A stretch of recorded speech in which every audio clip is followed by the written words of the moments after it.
Now, can you see here that we have different types of S3 buckets like general purpose bucket, directory bucket, table bucket, vector bucket. These are different categorization.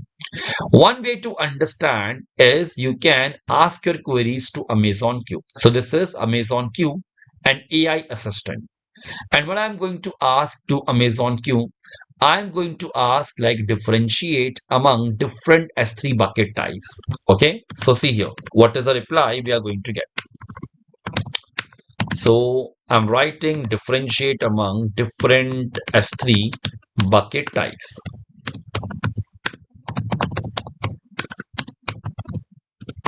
Okay, so what Amazon Q does? Amazon Q browse the AWS documentations. Okay, it is going to browse the blogs and the info, whatever it finds relevant, and then it is going to provide you the answer or the response to your queries you're asking here. Now, every service or every navigation tab will be having Amazon Q integrated. You're going to say it. You can see they're talking about there are two main categorizations, bucket types and storage classes. Under bucket, you have different types. Okay, we have general purpose bucket, then we have directory bucket, then we have table bucket. This is new.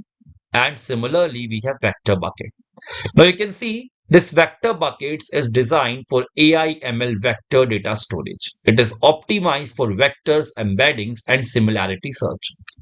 In a similar manner, if you're talking about table bucket, it is specialized for structured data sources and it is optimized for tabular data format. If you're talking about directory bucket, it is optimized for high performance workloads. And general purpose is the original and most common S3 bucket type. Now, anybody of you, if you want to relate it with real world analogies, you can see this particular block. Here, I have explained bucket types, not just storage, but I have explained the hidden logic behind bucket type. So I have said general purpose bucket all in one container, and then I have taken the pointers about it. In a similar manner, directory bucket is an organized closet. So basically, I have used analogies, different analogies here. Okay. Table bucket, it's a spreadsheet in the cloud.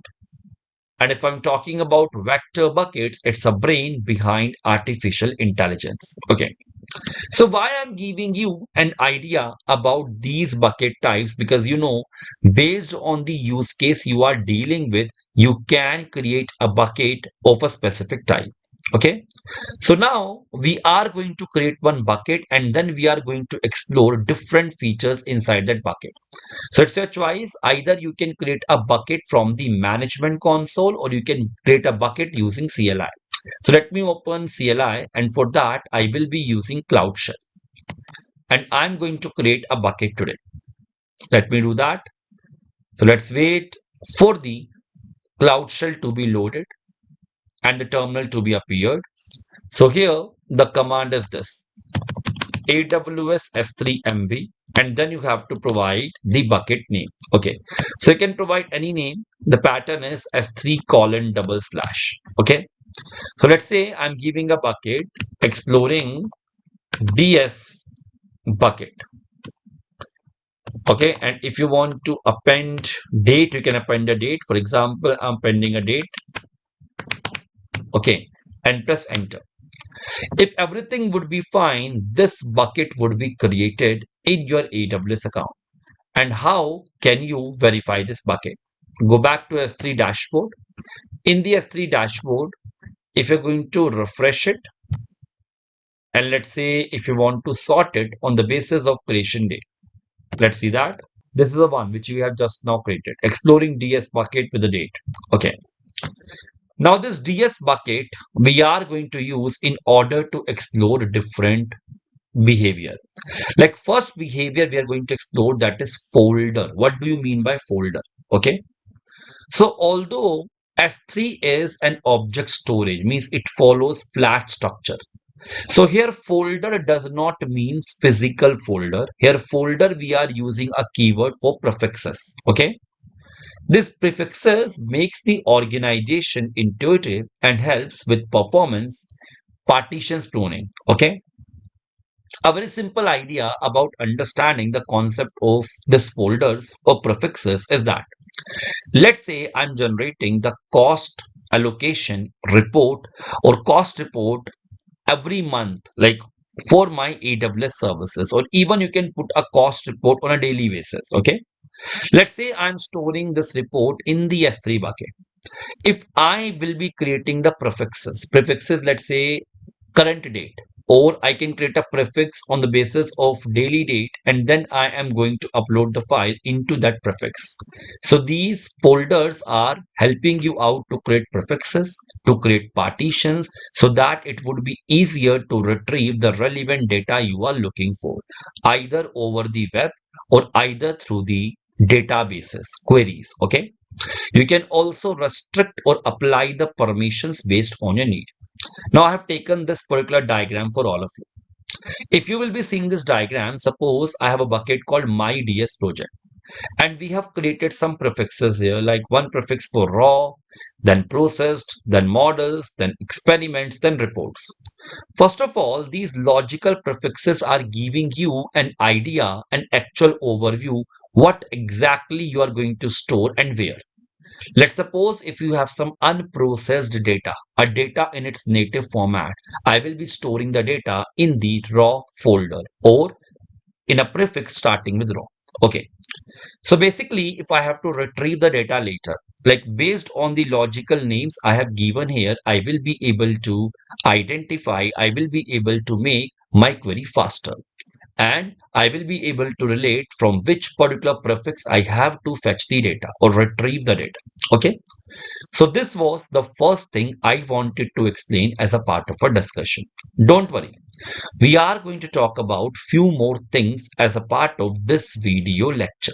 In short, you can track the historical changes whenever you are talking about bucket versioning. Because what's the default behavior? By default, bucket versioning is disabled. So you can enable it at the time of creating a bucket, or even you can enable it after creating the bucket.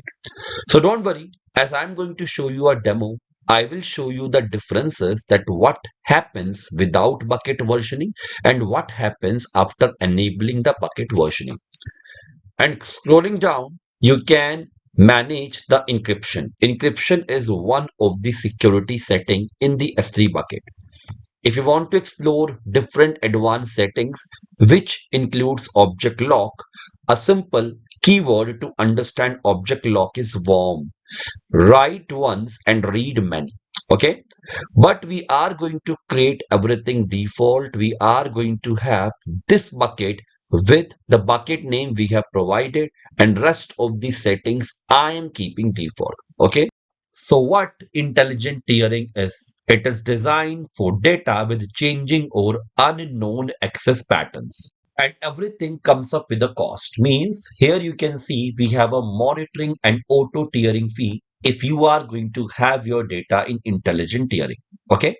But here you are going to get the smart assistance. Means AWS is going to monitor your object, and based on the access pattern, your object will be automatically moved. So this particular section is to choose the storage class based on your workload, based on your use case. So by default, if you are not providing any storage class while storing the objects in S3, your object is stored in standard storage class. Okay, so let's answer this question without any further delay. So if I'm saying for 30 days immediate access, what do you mean by that? It means you are going to store your object in standard storage class. Okay, let me make it bold. And if you are talking about 60 days infrequent access, you have two choices based on how you want your data to be available. Either you can move it to the infrequent access or one zone infrequent access. Let's say I'm choosing S3 standard infrequent access. Okay. Then for 180 days, you want to archive your objects. If you want to archive your objects, then Glacier is a choice. And after 365 days, you want to delete your object. It means you have to perform the delete operation. Okay. So if you are aware about the storage classes, you can take the right decision to move your objects from one storage class to another storage class whenever needed. Instead of keeping your object in a single storage class, you can leverage this feature of S3 and save the cost associated. So come back and we can upload the object using standard storage class for the time being. Let me do that. So I'm going to my CloudShell. You can click inside the terminal window if your CloudShell is asking you to reconnect. Okay. And what we will be doing, we will be using simple commands to upload the file. If you want to do a drag and drop from your local machine, you can do that too. It's your choice. So let me do one thing. I am going to upload the object. So first of all, let me list down if I have something here. Better, I can delete everything from here and I am going to create new files. So I have used rm command first of all to delete the two files. As I had two files listed down, so I am deleting both the files in a single line. Next time when I am doing again listing in order to see what all objects are present, I'm not getting back any response. So simply let me create a simple file. For example, echo I am understanding S3 features. Okay, something like this. And let's append this to a file called test.txt. It is done. If you will be executing ls again, this file is present here. Now I'm going to upload the object to S3 using a command called AWS S3 CP. CP is for copy. Provide the name of the object. I'm providing a name. And then I have to provide the name of my bucket. So take the name of the bucket from your console. So let me first of all take these forward slashes. I'm going to provide this forward slash and then I'm going to take a bucket name. Okay. Let's take this bucket name, everybody. Go back, paste it here. If you want to save the object by a different name, even you can provide the object name. Otherwise, if you're not going to provide any object name, it will be stored with a name called test.txt. Let's press enter and see upload. How can you verify? Come back to your bucket and if you're going to refresh it, you can see the object got uploaded. Okay. Now one thing, all of you can see that storage class of this particular object is standard. So by default, if you are not choosing any other storage class, this object will be stored in standard storage class. Now one way to change the storage class of this object is go to actions and here you can edit the storage class. So you can change the storage class whenever you want. But this is something you are doing manually. Means whenever you have to change the storage class as per our this requirement, you are selecting an object, you are editing a storage class and making a change.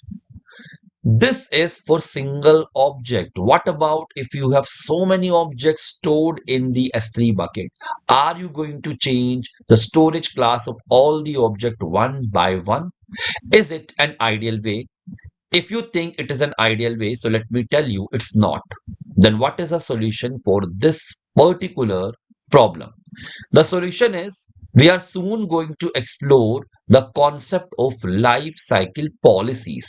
So we are going to explore life cycle policies in order to move the objects automatically from one storage class to another storage class.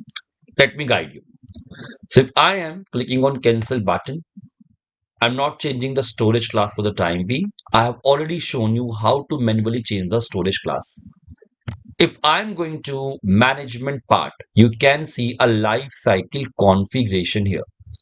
You can use life cycle rules to define actions you want S3 to take during an object's lifetime, such as transitioning object to another class, archiving them, or deleting them after a specified period of time.